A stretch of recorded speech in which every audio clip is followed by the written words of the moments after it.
Hello everyone. My name is Amit and I'm a Pipedrive consultant. Welcome back again to my Pipedrive tutorial series where I talk about setting up Pipedrive the right way and how to use it efficiently to get most out of your CRM system and processes. In this video, we are going to talk about a new feature in Pipedrive called interface preferences.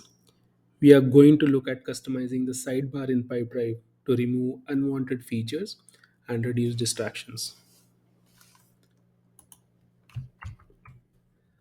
I am back in my deals pipeline view.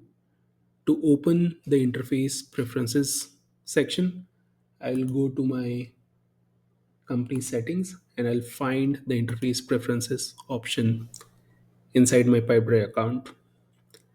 Now, the first thing that we are going to look at is removing any of the options that you can see in the sidebar on the left. So, in my Pipedrive setups, I do not use leads, I do not use projects, campaigns, insights, products, or even the marketplace.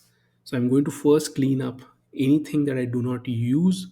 So, for example, I'm going to drag leads to the right, I'm going to drag projects to the right, same for campaigns. I'll do the same for products, again for marketplace, and even maybe for insights, for example. Now, the next step to do is to understand what happens when things move to the right. So I'm going to save this for now and you will instantly see the changes taking effect. Everything that I moved into the appear more menu is now visible in the appear more menu, obviously by design. But I need more. I don't want to see some of these features because they are simply too many things on the screen. So in this case, I'm going to simply hide them. So I'm going to hide the leads option, the campaigns option. I'm going to leave projects on. I'm going to hide products. I'm going to leave insights on, marketplace on, automations on. I don't need automatic assignment, for example. I'm also going to hide documents and I'm going to leave imports data just in case.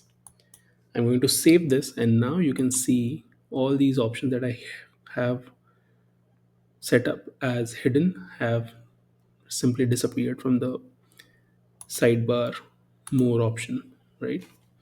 Now the next thing to understand here is two more options. Firstly, you can define what is your default landing page.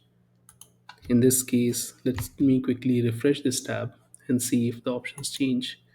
So even if I've hidden some of these things, it still gives me the option to select things that I've hidden, but let's not worry about that. I think the best choice here is, for example, the deals view, or you could also have remember the last view I used. Okay, I'm quickly going to click save again, and that's done. So now I have a sales inbox, I have the deals pipeline view, activities, contacts, and whatnot. Now let me go back again and show you one more thing. Under interface preferences, you can reorder some of those things. So maybe you want contacts at the top or the sales inbox at the top, deals just below, activities, and then contacts. So you can reorder these options as well. And you can do the same thing for some of these options here as well, right? Another thing to remember here is the use of keyboard shortcuts.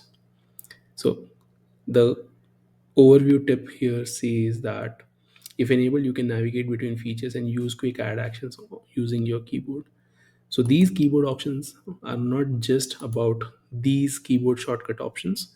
These are also about navigating these tabs on your sidebar using keyboard shortcuts.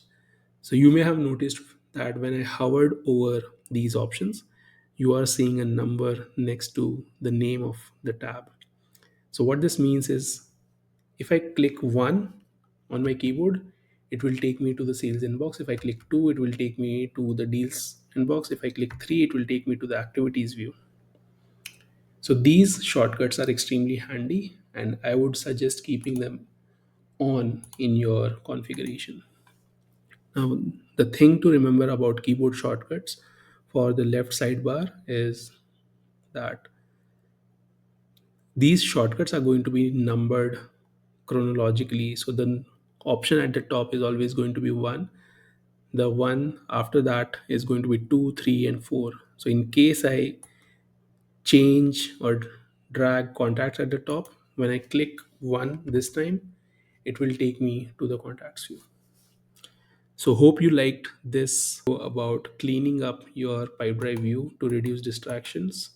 And as you can see, there are just very few options now, and it makes me really happy and at peace to work with my Pipedrive account. I'm quickly going to change the order again so that my demo account is in the right shape. Hope you enjoyed watching this video. As always, if you have any questions or feedback, please leave them in the comments section below. If you need help with your Pipedrive account, please book a call with me. The link to my calendar is in the description. Again, if you're new to Pipedrive, you will find a link for a 30-day free extended trial of Pipedrive. Again, thank you for staying till the end. I really appreciate it as always. I'll see you in the next video. Goodbye. Cheers.